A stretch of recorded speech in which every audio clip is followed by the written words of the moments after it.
Sebelum tidur wajib matikan internet dan juga Bluetooth. Saya ulang sebelum tidur wajib matikan internet dan Bluetooth. Kenapa nak kena matikan? Sebab kau tengah tidur, kau tak pakai internet kau. Internet hanya boleh digunakan pada waktu anda nak guna sahaja.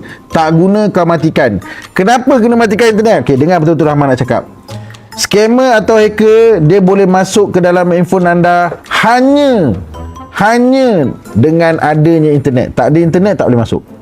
Ingat tak ada internet tak boleh masuk. Ada internet dia boleh masuk. So bila kita tengah pakai je kita on. Tak pakai jangan on, especially time tidur.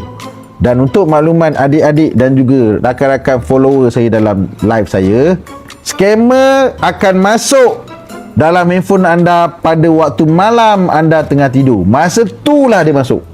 Dan masa itulah handphone anda dia tengah on, dia bergerak sendiri. Handphone kau tengah bergerak sendiri, tengah macam ada orang swipe.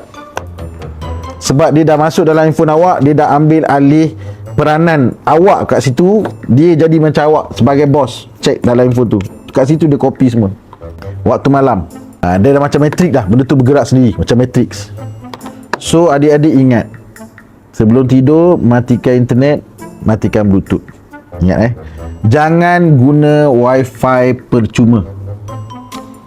Okey, kat mana wifi percuma? Ni yang sekarang adik-adik tengah pakai ni. Dekat asrama, dekat hospital, dekat hotel, dekat airport, dekat mana-mana. Wifi percuma itulah yang paling mudah scammer masuk. Okey, sekarang pergi dekat